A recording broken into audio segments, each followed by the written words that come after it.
Hello everyone, welcome back to the channel. In this video I want to talk about some new news about The Walking Dead Saints and Sinners Chapter 2 Retribution.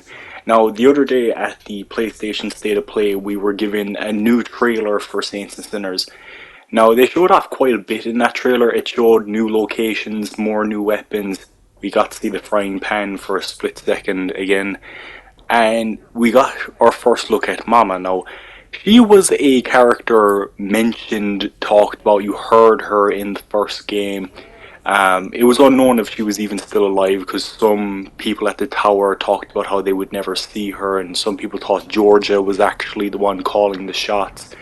However, at the end of the game, after you beat the story, before the events of like the Aftershocks DLC, Mama does actually send a few tower soldiers to your place to attack you. Now, so it looks like you're getting revenge on her, or she's, coming after you in the next game. So you're going to have to deal with both Mama and the Axeman. Now, besides the trailer, when the game came up for wishlist on PlayStation, we got a bit of a like it told you some things about the game, and here's the interesting part. I don't think anyone else has talked about this. Then again, I haven't looked into it because I kind of just wanted to do my own video on it. It says your tour through undead New Orleans continues in this new chapter to the tour's story in The Walking Dead Saints and Sinners. Hunted by the seemingly unstoppable Axeman and facing off against the tower's latest push for total dominance, discover what connects these new threats together before it's too late. New faces, places, weapons, and gear all await you on your journey to a final showdown for the city's fate. Do you have what it takes to survive it all? Battle against a terrifying new foe determined to chop you to bits. Fight with all you got or run for your life. Explore new locales throughout New Orleans with all the loot, quests, and all the walkers you could hope for. Explore the city during the night. More loot, more undead, and more opportunities for adventure on every single map. Help or hinder the Exiles, a new faction rejected by the Tower and refusing to join the Reclaimed, can offer you incredible rewards if you take on their daunting tasks or find a way to take their resources by force. Okay, so we have a few interesting things now. First of all, we can go out into the city during night. That's actually pretty big. Again, it looks like the game is going to be split up into multiple maps, just like the first game was. The maps look more city-based. Like in the trailer, it shows us actually being at the tower's entrance, which the fact that we always saw the tower in the distance in the first game, actually going there now is pretty cool.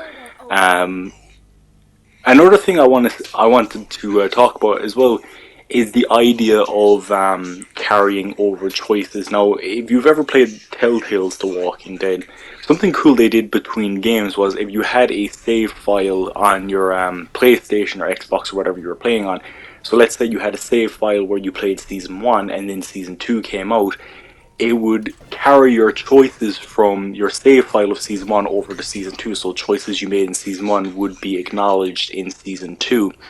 Now, in Saints and Sinners, in the original Saints and Sinners, there were certain things you did that really changed the Tower and Reclaimed groups. Now, in the first game, you're able to kill Georgia. Now, Georgia is pretty much the enforcer of the Tower, and she is... Some people thought she was the full-on leader because, again, a lot of people thought Mama might even be dead.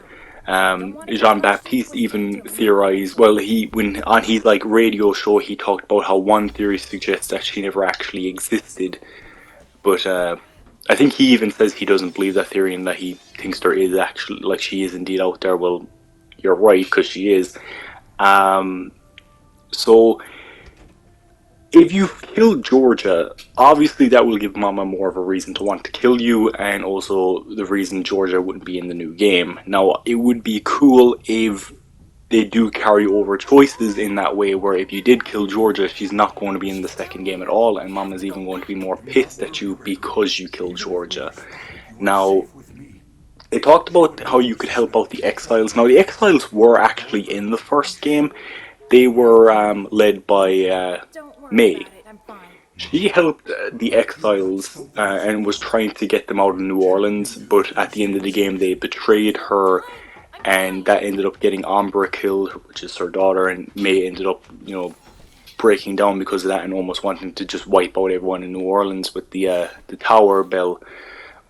Well, not really the tower bell, but the bell at the church. Now, it also talks about a new foe. That's probably the Axeman they're talking about. So that is 100% confirmed. This is the Axeman. He is actually coming for you. So my video from last year talking about the Axeman, I guess that's aged pretty well. Now, as for what else is going to be in the game, now the game itself looks great. Like, this looks like it's going to be a lot more combat focused. Now, in the first game, it was more about avoiding large groups of walkers. You know, it's kind of like in the comics and the TV show for The Walking Dead. At first, walkers do pose a major threat, especially when there's multiple of them. And the humans, while they're a threat, they're not like the main enemy yet.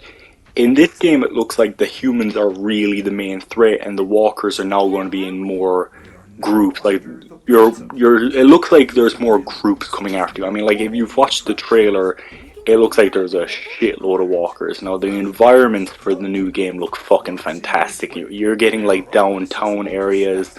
Oh fuck! What was it called again? The area they hinted at the end of the Aftershocks DLC.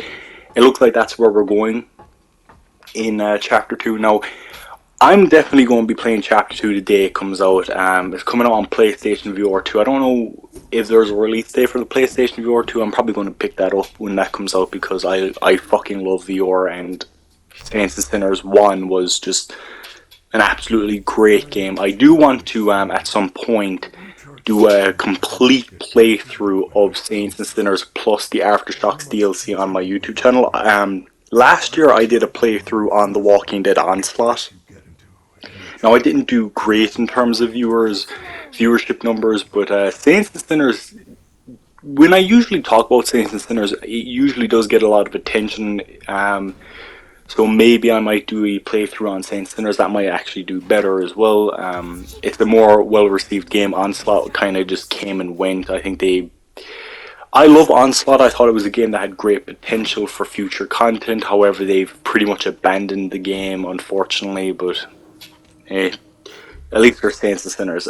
Saints&Sinners, it looks like, you know, they're continuing the lore, they're continuing to expand that story, which I'm all for, because I actually did like the story of Saints&Sinners, and maybe someday I'll actually do like an in-depth analysis about the whole story and the mythology going on there, the different groups, and all the stuff going on, maybe to get you ready for the story of Saints&Sinners Chapter 2. I think that might be a fun video to do. Anyway, so overall, Saints&Sinners Chapter 2 so far looks like it's even better than the first game. And the first game I thought was incredible. Now, if I were to request some things for the new game, better AI, I think the human AI is a bit slow in the first game. And if human enemies are going to be a much bigger part of Chapter 2, then it would make sense that you would want to really improve the AI of them. Same with the walkers, even improve them. It would be cool if there was a bit more in terms of interactivity with the walkers. Now, The Walking Dead Onslaught had something cool where you were actually like slicing off like bits. Now, it got toned down severely during development. Originally, it was going to be a lot more detailed, realistic when you were chopping into walkers. And when the game finally came out, you were able to kill walkers without even stabbing them in the head, which really bugged the shit out of me. But yeah, in Saints&Sinners, I would like to see more interactivity with actually like chopping walkers apart, and maybe even like using faith on them would be kind of cool. And yeah, even like hand-to-hand combat against like human survivors, I think would be really fucking cool. The game, like in the trailer as well, there's like a part where you're in like what looks like a sewer area, and you're using a flare and you're lighting it up, and you just see a bunch of walkers in front of you. Like, the game looks like there's going to be legit like scary moments in it. If you've played the first game, I think everyone pretty much agrees that Rampart, the high school, is the scariest part. Was it high school? Well, whatever. Rampart was probably the scariest part of Saints&Sinners, and it looks like they're really going to dial up the like more dark areas, and yeah, even the idea of scavenging at night, getting better loot, fighting more walkers, that kind of sounds like if you've ever played Dying Light. At night you were able to go out, you'd find better stuff, but at the same time the zombies would be much tougher, and there'd be like different types that were out at night that were way more dangerous. Um, so it looks like it's going to be a high risk, high reward type thing. I'm really looking forward to Saints and Sinners 2. If more stuff comes out, I'll probably talk about it because, again, Saints and Sinners content usually does really well for the channel, and that's great because I love talking about Saints and Sinners. As I've said multiple times, I think Saints and Sinners is really the only thing this franchise has going for it at the time being, because the comics that have ended, the Telltale series is going to the shitter with those Clementine books, the TV show sucks ass, Fear has just been a disappointment lately. World Beyond has ended. Tales of the Walking Dead already, in my opinion, they've fucked the potential that show had. And yeah, I mean, like, Tales of the Walking Dead could get better, but like so far what they've shown of it just looks uninteresting and just bland. So yeah, thank you all for watching. Peace out and goodbye.